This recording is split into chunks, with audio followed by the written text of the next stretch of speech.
이야기를 시작하겠습니다. 오늘 다룰 내용은 그 기독교가 탄생하고 나서 이제 우리가 잘 알다시피 그 기독교 초기 아주 초기에 그러니까 바울 이전에 바울이 사도로 부름받기 이전에 그 기독교 역사를 중심으로 다루려고 합니다.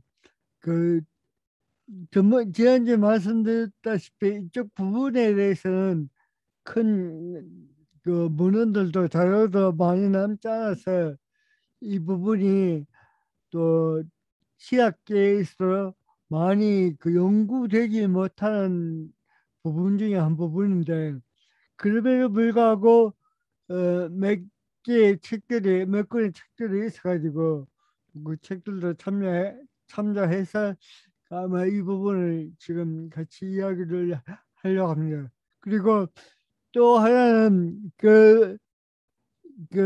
일단 이 원글서교라는 이 말은 다른 말로 하면 유락의 그리스도교 이렇게 번역할 수 있어. 그러니까 유대인으로 구성된 최초의 교회, 그 예루살렘에 있었던 교회죠. 그리고 거기에는 좀 우리가 잘 알다시피 갈라디아서 1장 2장인가 1장 2장에 보시면 그 예루살렘 교회 그 지도자 세 명이 나오는데 그, 그 예수님의 동생 그 야고보와 또 베드로 그리고 요한 이렇게 세 사람이 그 등장하고 있습니다. 그래서 이 세 사람을 중심으로 해서 처음으로 시작했던 예루살렘 교회 그리고 그 교회가 어떤 과정이 겪어서 이제 사라지게 되었는지 또 그것들이 음, 이슬람과는 또 어떻게 또 영향을 주고받았는지 그 이야기를 지금 좀 하려고 이번 시간은 그 이야기를 하려고 합니다. 음. 그래서 이 원공동체라는 것은 바로 그 유대인을 그 주축을 했어요. 예루살렘에 세워진 그 공동체를 원공동체라 그럽니다. 어, 여기에 특별한 점은 예수 그리스도가 이게 중심이 되었다는데 이 예수 그리스도를 이제 여기도 보시면 아시겠지만 좀 이따 이야기하겠지만 그 하나의 한 그 유리교에서 유일신을 우리가 그 하나님 외에는 다른 신이 없다는 것을 그런 기본적으로 하는 그 신앙에 있었기 때문에 원 공동체에서도 있었어도 이 예수 그리스도가 중심된 공동체지만 이 예수 그리스도를 이제 신으로 하나님으로 그 인정하는 그런 신앙은 아니었다는 것이 아마 우리가 처음으로 어, 염두에 두어야 될 이야기인 것 같습니다.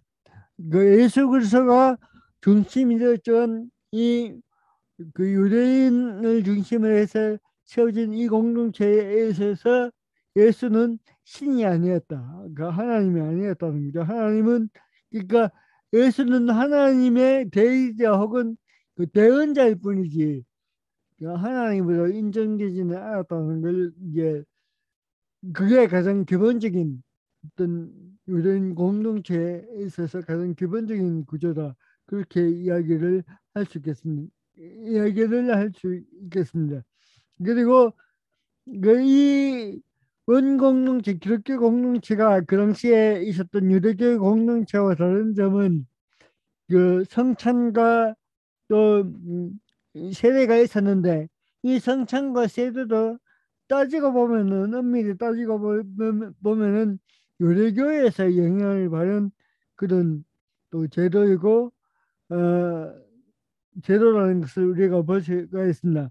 또 하나 중요한 것은 그 성찬의 문제에 있어서 이 원공동체가 이 성찬을 어떤 의식으로 받아들이지는 않았다는 거예요. 처음에는 그 의식으로 받아들이지 않았고 식탁 교제로, 그러니까 이 식탁 교제라는 것은 쿰난 공동체에 있었던 그 공동 식사의 좀 그런 운영에 영향을 받았던 그 식사 공동체로서의 성찬의 의미가 이 원공동체는 있었다는 건데, 있었다는 것이고, 이것이 어떤 내식적인 어떤 성만찬의 예식으로서 형성되기 시작한 것은 이 기독교가 이제 예루살렘 교회를 넘어서서 이방인 교회가 설립되면서부터 이 성찬 예식이 하나의 제의 형식으로 갖춰지고, 그때부터 이제 하나의 그 제의로 이제 기독교 안에서 지켜지게 되었다. 그 이전에는 하나의 어떤 그 식탁 교제 이상도 아니었다는 것을 여기서 이야기를 할 수가 있겠습니다.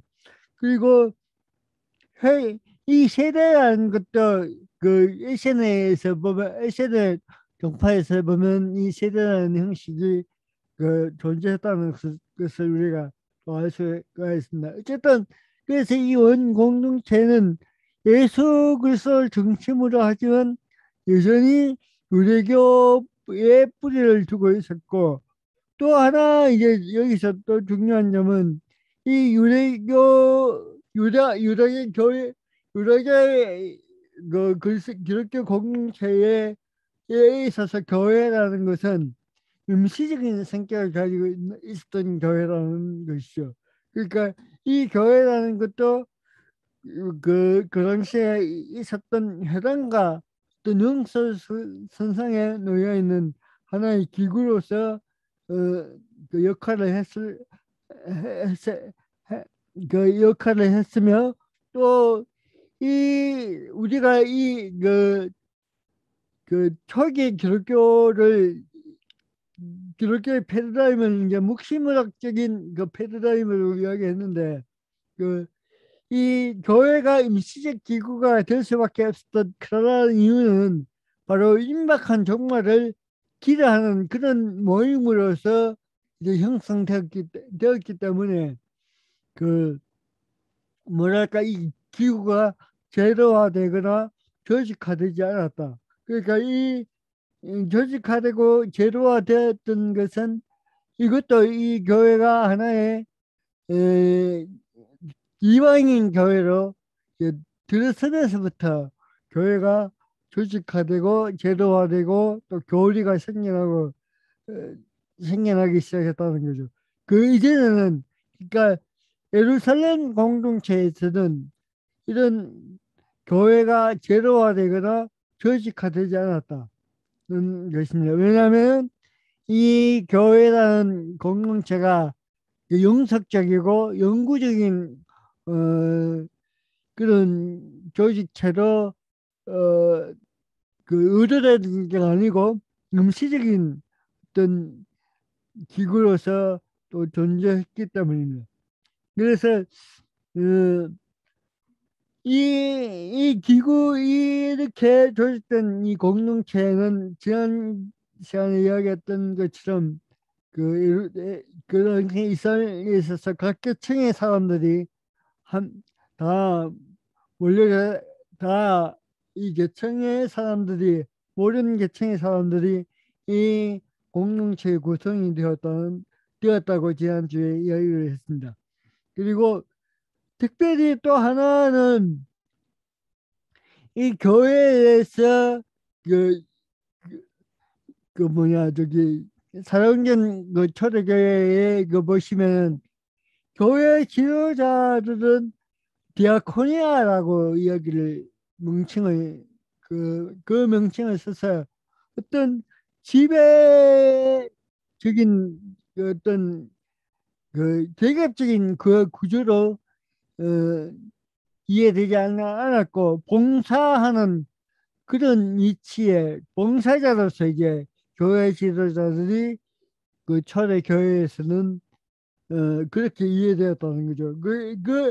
그 디아코니아가 이제 하나의 계급적 구조로 또 그렇게 변화했는 것도 사실 언제부터냐면 그 이 교회가 이방 교회로 넘어서서 특별히 로마에서 교회가 세워지면서부터 이제 교회가 어떤 법을 가지고 기구를 가지고 또 조직을 가지고 형장을 가진 그런 교회로 탈바꿈되었다. 그 이전에는 이렇게 임시적이고 어떤 그 교회 안에 서서 그 지도자들도 봉사자라는 그런 개념으로 역할을 했다는 게 또 이 운공동체의 큰 특징이라고 그렇게 볼 수가 있습니다.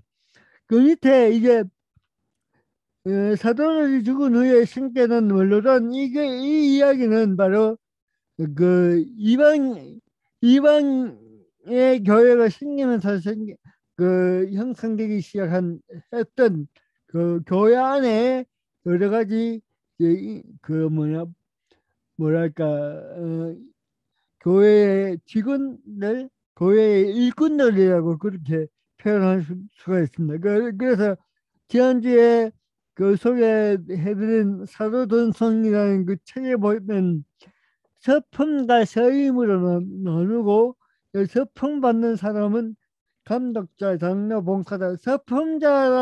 서품이라는 것은 요새 말하면 안수를 통해서 이제 어떤 직을 받는 것을 이제 서품이라고 하는데 그렇게 서품을 통해서 안수를 통해서 이제 교회 지도자로 세워지는 그 사람들은 건덕자, 장로, 봉사자 이렇게 이세 그 사람 이 여기서 봉사자는 그 요새 말하면 집사를 이야기하는 것 같습니다. 그리고 이 서임이라는 것은 뭐냐면 이 서품 받은 교회 지도자가 그 교회 공동체에 대해서 임명하는 그런 사람들을 가르칩니다. 독서자, 부봉사자, 가부, 동정녀 이런 그룹들이 바로 이 서임을 통해서 교회의 일꾼으로 어, 이제 세움을 받았다는 이야기가 이제 사도전성에 나오고 있습니다. 뜬금없이 이슬람의 시작을 여기서 접시 이야기를 하려고 하는데 왜냐하면은 이 이슬람의 시작이 왜 여기서 나오냐면 이 지도를 같이 한번 봤으면 좋겠습니다. 이 지도는 어디에 있는 지도냐면 이슬람 책에 있습니다. 이슬람 책 88쪽인가 거기에 보면 이 지도가 나오는데 여기 지도를 자세히 보시면은 거기 이랑시의 그 고래 그 지역에 그 아라비아 사막 지역에 그리고 그 중동 지역에 음, 그 유대교가 얼마나 분포되어 있고 또 그 여기서 말하는 유대인 기독교 그러니까 원 공동체가 어떻게 분포되어 있는지를 보여주는 지도가 바로 이 지도입니다. 보시면은 유대교가 여러 군 보시면은 그 이에 넣은 이스라엘 지역을 넘어서서 여러 곳에 이제 이렇게 유대교의 세력들이 이렇게 펼쳐져 있는 것을 볼 수가 있습니다. 메디나에도 있었고 메디나가 바로 그 이슬람의 어떻게 보면 중심지라고 할 수 있죠. 메디나 뭐 거기에 보시면 여러 군데 이제 그 여기 타이다 여기하고 그 밑에 히지드하고 그리고 나지란 여기도 이제 그 이슬람 그 종교에 있어서 그 중요한 그 지역이죠. 거기 에로 이제 이 유대교가 이렇게 분포되어 있다. 그러니까 여기 보시면 메디나도 있고 하이바라는 이 지역도 있고 어쨌든 그 중동에 그 많이 이렇게 유대교가 퍼져 있다. 그러니까 유대교라는 게 단순히 저기 그 예루살렘에만 집중해 있었던 그런 종교가 아니고 이 당시에 이렇게 퍼져 있었고 또 우리가 눈여겨볼 것은 이 당시에 시작되었던 초기 기독교 그러니까 유다교 기독교가 보시면 거기 안독을 중심으로 해서 그 밑에 보시면 또 어디에 그 나스크라는 여기에 또 지금 그 기독교가 어, 있었고 또 하자즈 옆에 홀라라는 지역에 보시면 거기로 이렇게 기독교가 있는 걸 볼 수 있습니다. 기독교가 이렇게 있습니다.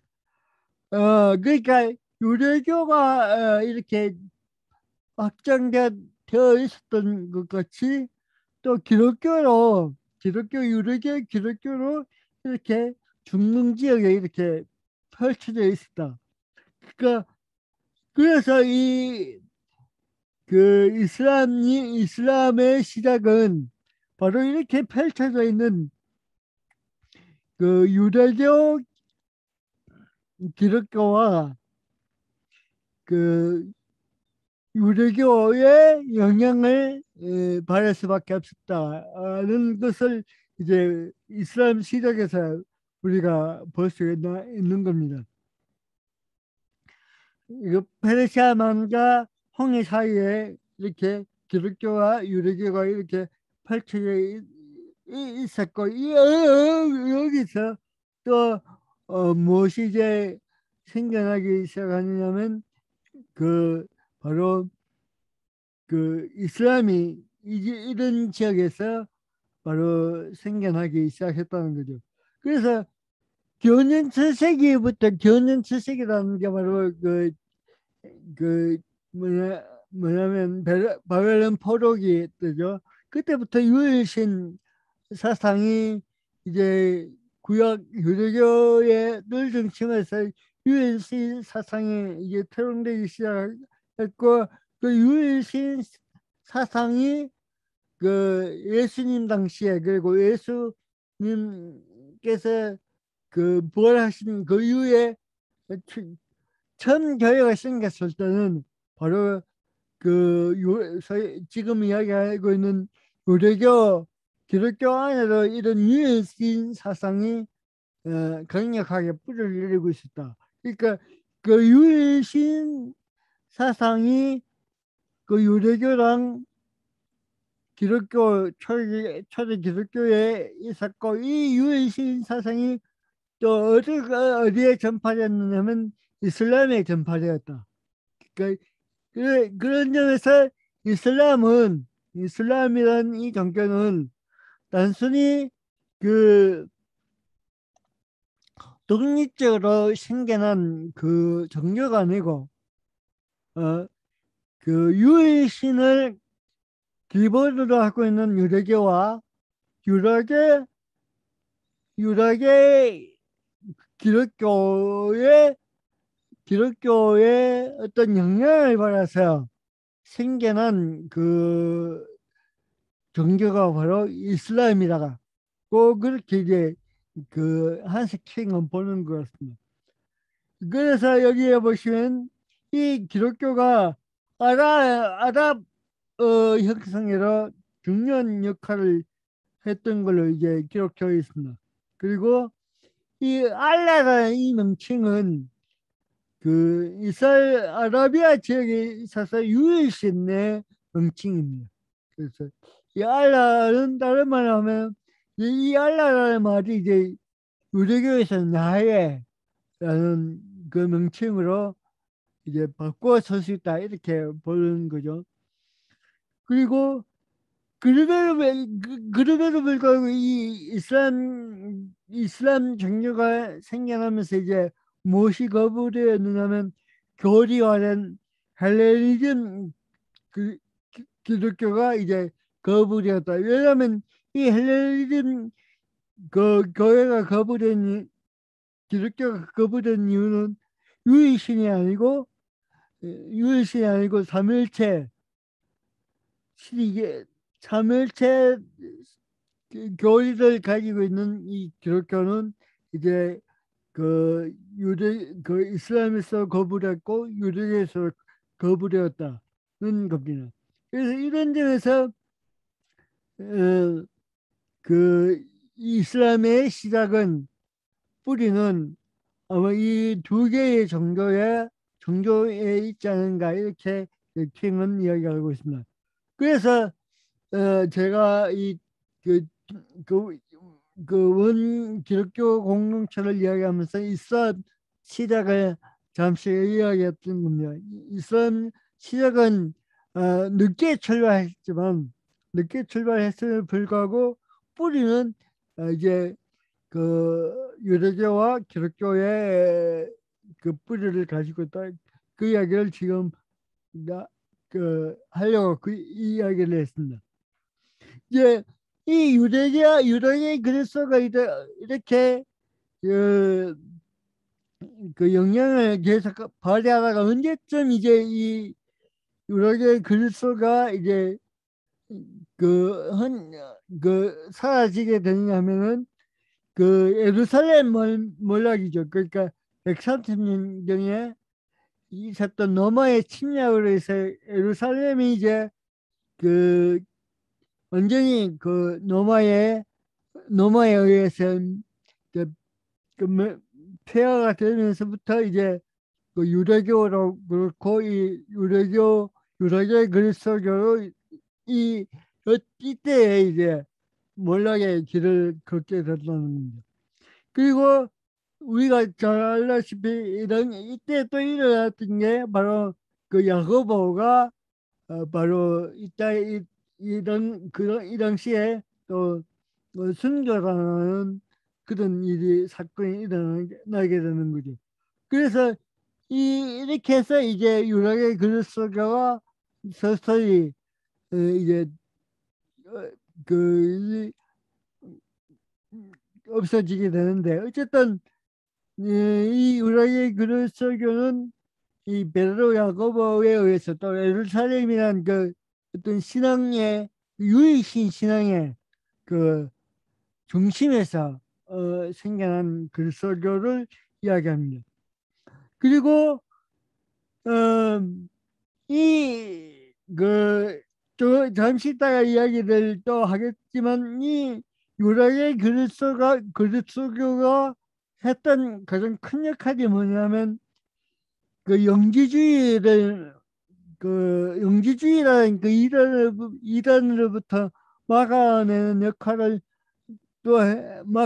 막아내는 역할도 했었고 또 하나는 가엔설 이라는 그런 어떤 음, 그 이란으로부터 이제 기독교를 지켜내는 데 역할을 했던 그 공동체가 바로 유대교 그리스도교의 공동체가 그렇게 얘기를 할 수 있습니다. 근데 이 유대교 그리스도교는 처음부터 그 이방의 그 사도 이후에 나타났던 교부들에 대해서 처음부터 이제 이란으로 규정되기 시작했습니다. 그래서 우리가 같은 기독교의 뿌리를 가지고 있지만 이 유다의 그리스도 교회에 대해서 여러 가지 자료가 부족한 것은 처음부터 이방인들이 세워진 그 교회에서부터 처음부터 어떻게 보면 이단으로 이렇게 치부를 받았기 때문에 그런 판단으로 인해서 그 당시 중동 지역에 그 있었던 그 유다계 그리스도교 공동체에 대한 여러 가지 자료를 문헌들을 우리가 볼 수 없고 그런 또 자료가 많이 남아 있지 않다고 그렇게 이야기를 하고 있습니다. 그리고 아까 전에 이야기했던 것처럼 그 이스라엘 그 시각에서 이야기했던 것처럼 그 이스라엘에서도 이 예수에 대한 이미지와 또 예수 그리스도가 말한 그 복음에 대한 이미지는 아주 긍정적으로 이해되고 있습니다. 이게 꾸란에서 이야기하고 있는데 꾸란에서는 예수도 하나의 예언자였고 그 예수가 전한 복음 또 예수를 그 탄생하게 한 그 마리아 이런 그 기독교의 어떻게 보면 뿌리가 되는 그 일들 그리고 그 모세 지난번에 이야기했던 모세 아브람 그 성경에 나타나고 있는 그 여러 가지 여러 인물들을 아주 긍정적으로 지금 표현하고 있습니다. 이슬람의 꾸란이라는 그 경전에서는. 그래서 이런 여러 가지 점에서 볼 때 유라의 그리스도교 그리고 유대교, 이슬람은 어떻게 보면 한 뿌리 하나의 어떤 공통점을 가지고 있다. 그렇게 볼 수가 있습니다. 아, 이 유대교와 유대의 그리스도인들이 가지고 있던 신앙의 핵심은 바로 유일신입니다. 그래서 유일신이었고 그 예수 그리스도를 이제 메시아로 그 책봉되었다 이렇게 이야기합니다. 그러니까 하나님이 아니고 그 하나님에 의해서 메시아로 임명된 된 존재로 그렇게 이 유다의 그리스도인들은 그렇게 예수를 보고 있습니다. 그리고 유일신을 강조하기 때문에 삼일체에 대한 그런 생각도 없었고 또 이 유다의 그리스도인들이 그 이들이 가지고 있던 그 문헌들은 이런 삼일체에 대한 흔적들이 존재하지 않는다는 게 또 하나의 특징입니다. 그리고 그래서 삼일체로는 이제 이 묵심을 한마디로 하면 유대교에서 이제 헬레니즘으로 이제 그 바뀌면서 이렇게 생겨난 하나의 그 가장 기본적인 어떤 핵심적인 교리가 바로 삼위일체론이고 그 헬레니즘 교회가 생겨나기 이전에는 그 삼일체론에 대한 이해가 없었고 거기에는 유일신의 사상만 있었고 그리고 예수는 하나의 그 메시아 또는 그 주님으로 그냥 하나님에 의해서 임명된 그런 존재로 그렇게 이제 그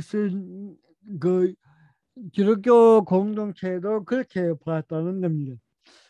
또 하나 이제 제가 여기서 또 하나 제가 여러분에게 또 자세히 설명드리고 싶은 게 뭐냐면 그렇다면 이 그 예수님이 어떻게 그 당시에 그러면 유럽의 원그리스도 교회에 있어서 예수가 정말로 그 신으로 그 숭배가 되었는가 아니면 언제부터 그러면 예수가 하나의 숭배 대상이 되었는가에 대한 연구가 있었습니다. 그래서 여기 보시면 부셋 이사라는 학자 있고 한 분은 허타로라는 이 사람이 있습니다. 그 허타로가 지은 그 주 예수 그리스도라는 책은 이렇게 번역되어 있습니다. 이 책인데요. 보이십니까? 이 책이 번역됐는데 여기는 어떤 내용이 있느냐면은 유다계 그리스도 교회에 있어서 그러니까 우리가 아까 이야기했죠. 유일신만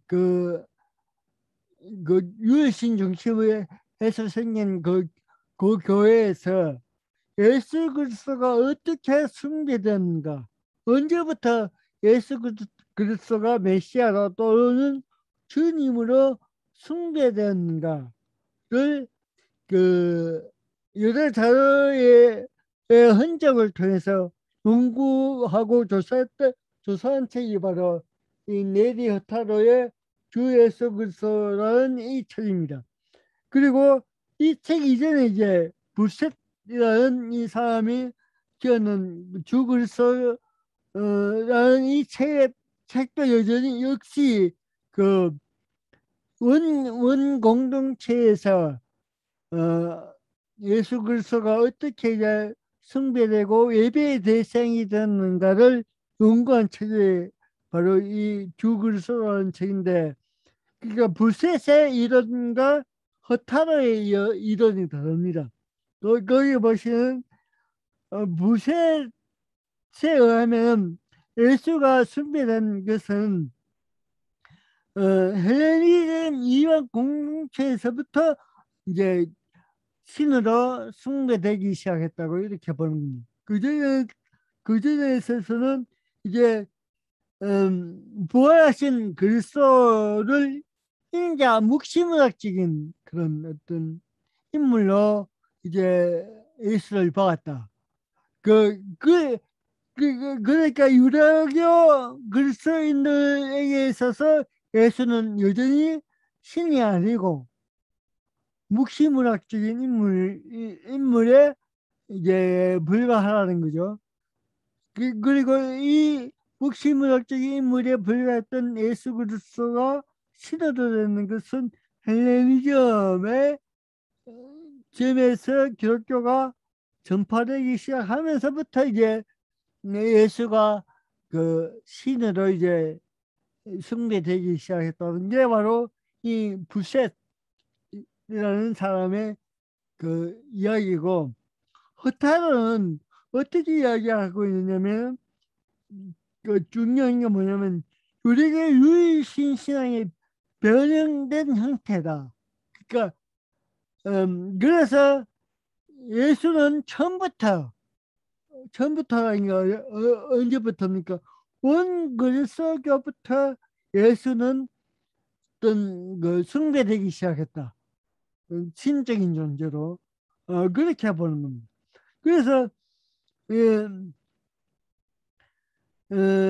여기에 보시면 이일체라고 이야기합니다. 하나님과 예수 그리스도, 하나님과 그 성부와 성자의 관계로 이제 보는 그런 흔적들이 이제 원 그리스도교 공동체의 그런 흔적들이 바로 나타나는 게 바로 고린도후서 1장 20절에 이제 있고, 또 이런 흔적들이 어디에 나타나냐면 바울 서신, 그리고 요한복음,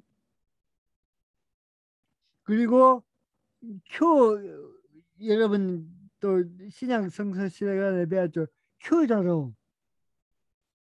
그 대표적으로는 큐자로 요한복음, 그리고 바울 서신 여러 군데에서 이제 이 예수 그리스도가 이제 이렇게 숭배의 대상이 되는 흔적도 할 수 있고, 또 어떤 부분에 있어서는 또 이렇게 위에 무셋이 주장했던 것처럼 그 하나의 묵시문학적인 인물로 이제 그 보여지는 그런 흔적도 이제 이런 복음서나 그 바울 서신에서 발견할 수가 있다고 부셋도 그렇게 보는 겁니다. 어쨌든 여기 여기서 이제 그 우리가 그 뭐 관심을 가져야 될 것은 요한복음 또는 그 바울도 그리고 그 큐자로 지금 큐자로의 존재 여부를 아직도 부정하는 사람도 있지만 어쨌든 여기 이 허타로나 부셋은 효자로를 인정하고 있는데 이 효자로와 이 요한복음 바울 서신은 유대교 공동체, 유대교의 뿌리를 두고 있고 유대교와의 관계 속에서 이제 이 바울 서신도 복음서로 특히 야고보 서로 이 유대교의 뿌리를 두고 그 유대교와 관계 속에서 생겨난 문헌들이라 그렇게 이제 보고 있습니다. 여기에 보시면 이제 유대교와 원공동체가 어떻게 분열되는가 그 분열의 어, 그, 그 핵심적인 그 인물들이 바로 야고보, 베드로, 요한, 요한을 그 이야기를 하고 있습니다. 베드로는 원래 이 그 원공동체 예루살렘 공동체 지도자였는데 야고보가 이제 또 예수의 형제 야고보가 이제 그 예루살렘 공동체 최고의 지도자가 되는 것을 우리가 또 사도행전에서 읽어볼 수 있습니다. 요한도 여전히 헬라계 유대인이지만 유대교 그리스도인을 위해서 지은 책이 바로 요한복음이라고 이렇게 보고 있습니다. 그래서 요한복음을 읽어보시면 예수는 누구냐면은 랍비라고 이야기합니다. 랍비. 이게 바로 유대교의 영향이라는 거죠. 그리고 다른 복음서에는 없던 해방이라는 용어가 또 요한복음서에 등장합니다. 여러 가지 이게 흔적들이 이 요한복음서에 등장하는데 그래서 이 요한복음도 그렇고 야고보서 쓴 야고보가 지은 야고보서도 그렇고 이런 여러 가지 서신들을 통해서 우리가 그원 유락의 글서 공동체의 흔적을 찾아볼 수 있었고 또 이런 흔적들 또는 이런 운동들 때문에 이제 유대교와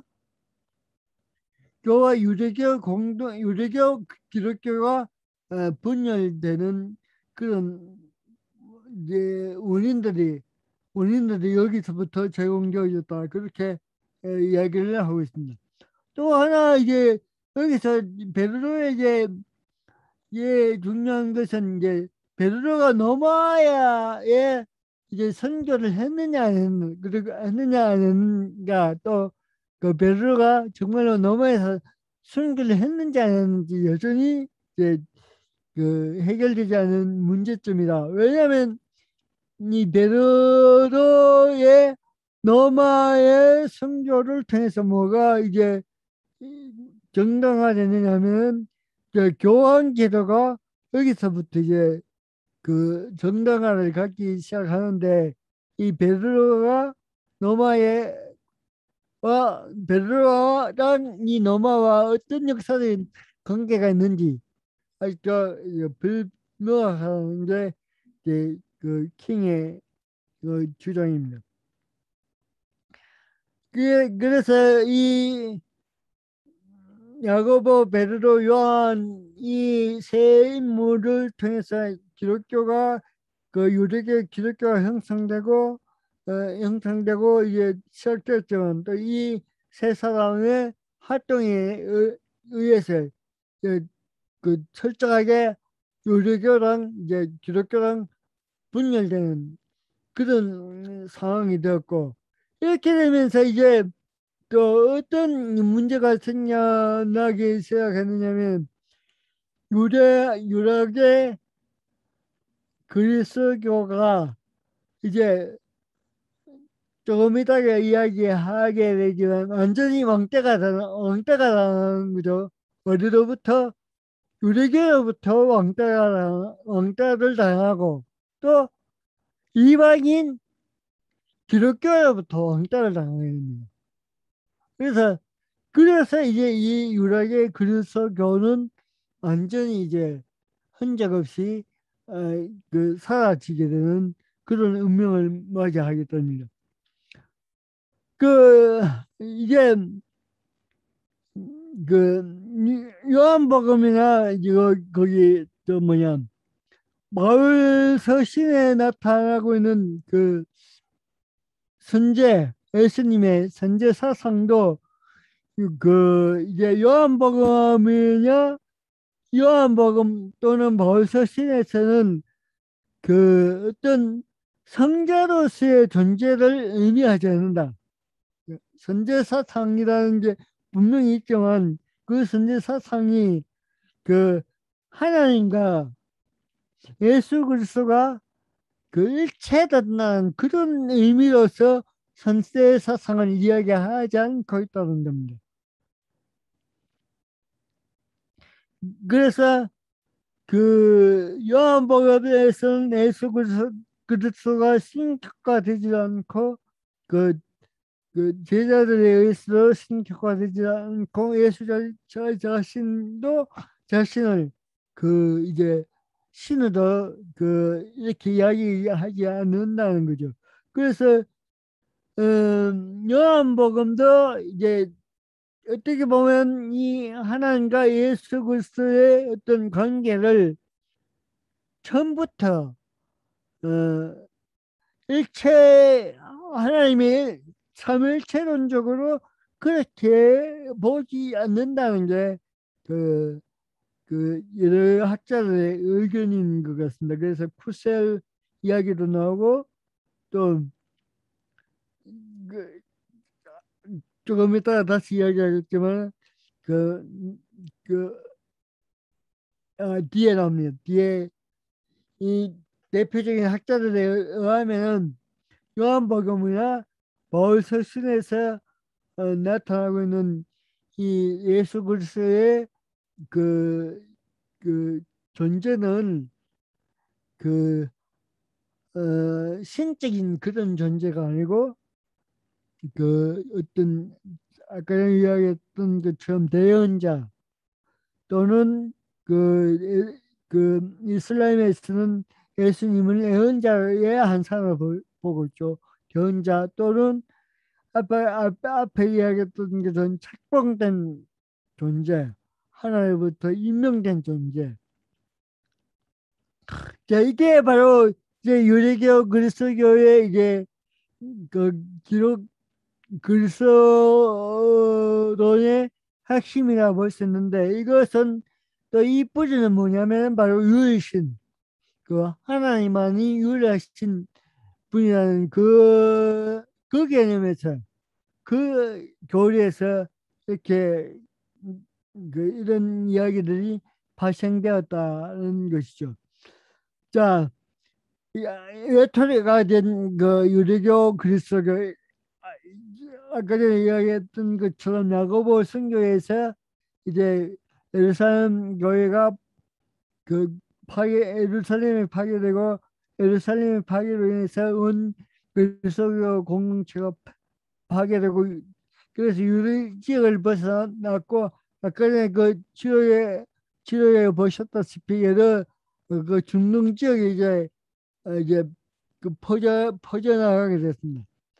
그리고 이제 이렇게 온 유대교 글서가가 한 100년, 짧게는 한 50년 정도의 그 역사를 가지고 있는 이 기독교가 초기에 아주 그러니까 예수의 그 성찬 이후에 바로 생겨난 그 공동체가 바로 이 공동체인데 여기 이 공동체에 대한 어떤 자료나 정보가 부족한 것은 처음부터 기독교가 우리 교회가 음, 그 유대교 그리스도 이 공동체 100년 50년에서 100년 사이에 생겨난 이 공동체에 대한 관심보다는 어디에 있었기 때문에 그 여기에 대한 정보가 많이 없어지게 되냐면 바로 이방인 그리스도교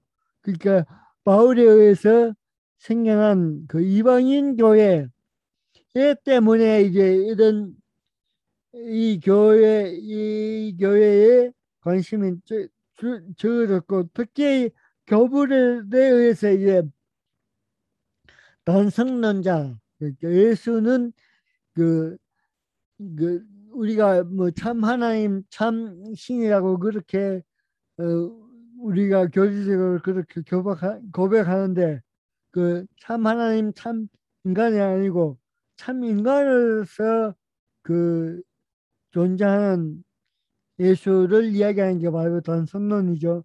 그 단성론자로 이제 이 유대교 그리스도교를 그렇게 이제 교부들에 의해서 판단을 받았기 때문에 아마 여기에 그 유대교 그리스도교의 어떤 활약 또는 활동 여러 가지 자료가 많이 부족하다는 이야기를 하고 있습니다. 여기서 이제 이 단성론자들이 이제 우리가 알다시피 중국으로 넘어가는 게 바로 경교라는 게 있습니다. 경교. 이제 바로 이 경교가 또 통일신라 시대 때 신라에도 이런 흔적이 경거의 흔적이 발견된다고 또 여러 학자들에서 그 이야기가 되는데 이런 흔적들은 따지가 보면 대부분 전부 그 유대교 그리스도교에서 이제 생겨난 그런 흔적들이라고 그렇게 볼 수가 있습니다. 어, 아까 이야기했던 그 큐자도 마태복음, 요한복음, 야고보서에 그리스도교 흔적이 남아 있고 유다의 그리스도교는 이방인 그리스도교 유대교로부터 거부되었다. 왜냐하면 그, 그 예수를 신으로 그 하나님으로 인정하지 않기 때문에 그 이방인 그리스도교와 또 유대교는 또 예수를 하나님을 인정하기 때문에 또 여기서도 또 거부하는 그런 운명을 이제 유다의 그리스도교가 가진 그 운명이다 그렇게 이야기를 하고 있습니다. 이제 그 이후에 이제 그 유다의 그리스도의 흔적들이 어떻게 남아 있느냐 하면은 에디오피아의 그리스도교가 이 유다의 그리스도교가 아직도 그 저기 뭐냐 그 그리스도교를 읽어보시면 그 이 책을 쓸 당시에도 바로 에디오피아 지역에 가면 바로 이 유다의 그 그리스도교가 남아있는 흔적을 발견할 수가 있다고 이제 한스킹은 이야기를 하고 있습니다. 그리고 남인대 테크바캄 여기도 한 7만 정도의 그 유다계 그리스도 교인들이 존재하는 걸로 그렇게 이야기를 하고 있습니다. 유다계 그리스도인으로 많은 그 집단들이 존재합니다. 여기 보면 나사렛 사람들 또는 게른투스파, 신마쿠스파 이런 집단들은 대부분 교부들에 의해서 이란으로 규정을 받고 있는 거죠. 여기 말고 이런 정파를 말고도 이집트에 콥트 기독교가 있죠. 이런 기독교도 있고 어쨌든 그 이런 유럽의 그리스도로부터 생겨난 여러 집단들이 많았는데 대부분들은 바로 교부들에 의해서 이 그 대부분 이란으로 이렇게 음, 평가받고 그래서 배척을 당하기 시작했다는 겁니다. 어, 아까 이야기했죠. 유다의 그리스도 기독교가 공헌하는 건 뭐냐면 가연설과 영지주의를 방어하는 근거가 되었다. 왜냐하면 이 유다의 그리스도인들은 그, 그 예수를 처음부터 어떤 교리화된 예수 그리스도를 교리화된 예수 그리스도를 만나는 게 아니고 역사적인 그 예수 그리스도, 그 실존한 그 예수 그리스도의 삶으로부터 이 유다의 그리스도교의 신앙이 거기서부터 생겨났기 때문에 어, 이 유다의 그리스도교의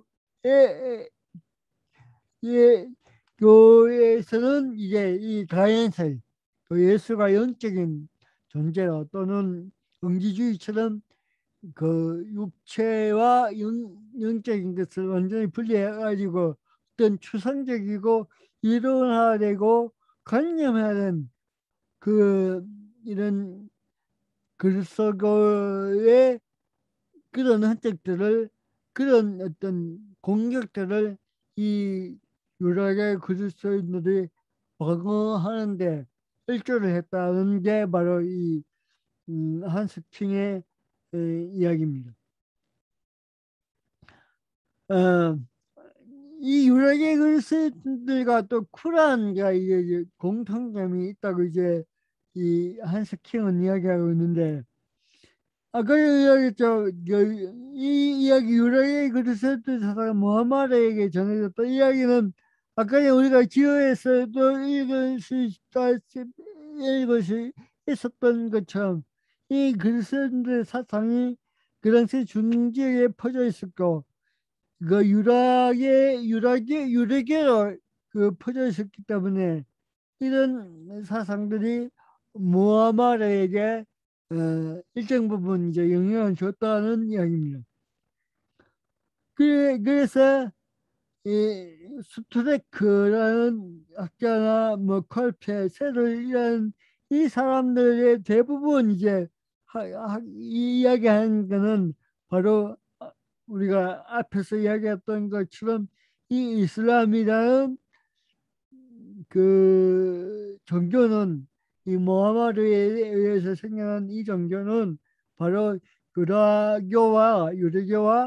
유대교 그리스도교의 어, 큰 영향 속에 있었고, 그래서 그런 영향 속에 있었기 때문에 그 이슬람교는, 최초의 이슬람교는 기독교와 그리고 유대교에 대해서 철저히 개방적이고 긍정적인 태도를 가지고 있었고, 그 이슬람이라는 그 책을 읽어보시면, 한석경의 책을 읽어보시면 이 그 이슬람의 초기 지도자들, 그 초기 지도자들 가운데는 그 바로 이 유대교인들도 있었고 또 기독교인들도 여기에 그 이슬람 초기 지도자의 들 가운데도 있었고 이들에게 영향을 주고 그 이 이슬람이 조직화되고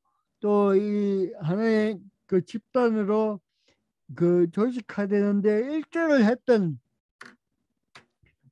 했던 사람들이 바로 이 그리스도인들이라고 그렇게 이야기를 하고 있습니다. 그래서 이제 그 이런 점에서 계속 이제 한석형이 이렇게 이야기하는 이유는 뭐냐면 바로 이 이야기를 하려고 합니다. 그 기독교와 유대교와 이슬람은 대화할 수 있는 공통점을 가지고 있다. 대화할 수 있는 공통점을 가지고 있다.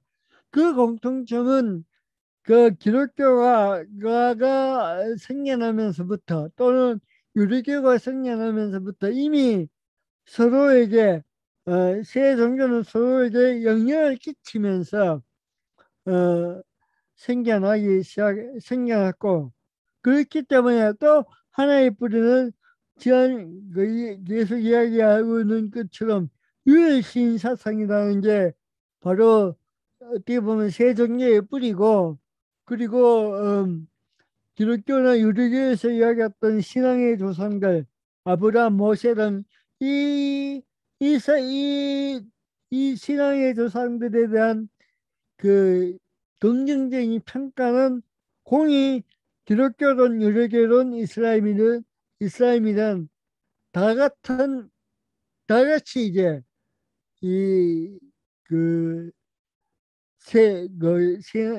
그 신앙의 선조들에 대한 평가가 대부분 비슷하고 긍정적인 평가를 가지고 있다. 그 이렇게 본다면은 이런 점에서 본다면은 그 이슬람이든 유대교든 그 기독교든 만나서 그 대화를 못할 게 뭐가 있느냐 그 이야기를 킹은 이야기를 하고 있습니다.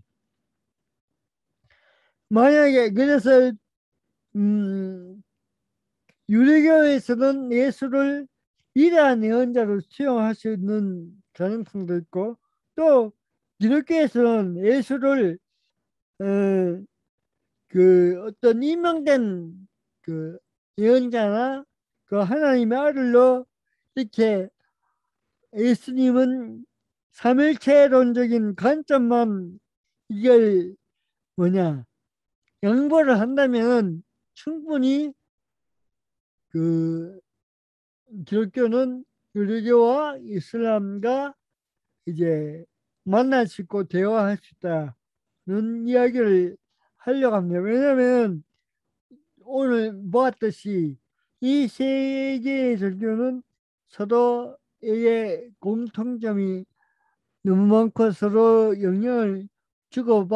주고받았다고 지금 역사적으로 그런 흔적도 있고 또 그런 문헌들이 남아있고 지금도 여전히 그렇게 연구하는 학자들도 있고 그런 점에서 충분하게 대화 가능한 새 종교다. 대화 가능한 새 종교다. 그렇게 이야기를 합니다. 근데 또 여기서 우리가 하나 물어봐야 될 것은 뭐냐면 현지에서 제가 그때 이제 제가 제 생각입니다. 뭐냐면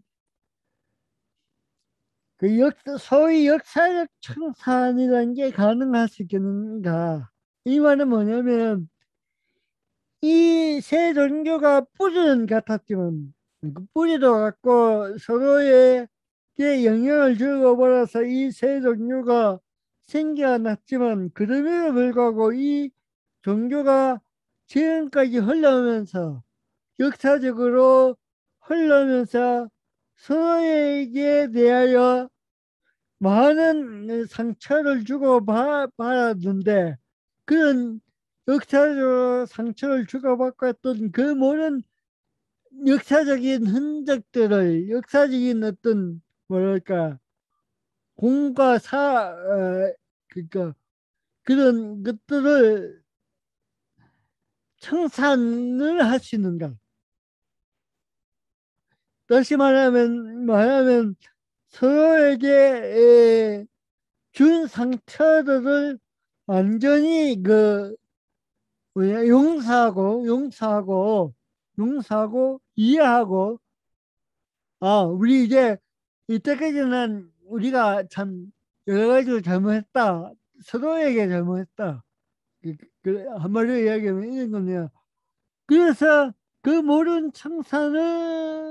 청산이 된다면 말그 킹이 이야기했던 것처럼 이런 대화가 가능하겠지만 만약에 이런 역사적 청산이 가능하지 않다면 새 종교에 대한 새 종교가 서로 만나서 대화할 수 있는 가능성이 그대로 남아있을 수가 있는가? 저는 그렇게 이제 이 책을 읽으면서 물어보는 거죠. 여러분은 어떻게 생각합니까? 오늘 그 우리가 이거 나왔던 내용들이 바로 이런 이야기인데 어, 이런 점에서 킹처럼 역사적으로 그 같은 뿌리를 가지고 있기 때문에 대화할 수 있는가? 아니면 그 또 다른 어떤 새 종교가 만날 수 있는 하나의 가능성은 있는가? 이런 걸 하면 우리가 고민해 볼 필요가 있다. 이 오늘 내용에 있어서 그런 이야기를 지금 하고 있는 겁니다. 한석 킹은. 네, 오늘 이야기는 여기까지 하겠습니다. 오늘 이야기는 바로 이 한마디로 이야기하면 세 종교는 같은 영향권 안에 있었고 그리고 아직까지 헬레니즘으로 기독교가 전환되기 이전까지는 예수는 여전히 하나님과 동등한 어떤 신은 아니었다는 게 그 일반적인 하나의 관점이고 핵심이다. 그렇게 이제 볼 수가 있는 겁니다. 그게 이제 새 종교에 있어서의 또 하나의 공통점이고 그런 겁니다. 그런 이야기입니다. 예, 오늘 그 내용은 여기까지입니다. 혹시 또 여러분들 책을 읽으면서 오늘 강의를 들으면서 혹시 하고 싶은 이야기나 질문이 있으면 있지 않나 해주시면 되겠습니다. 예.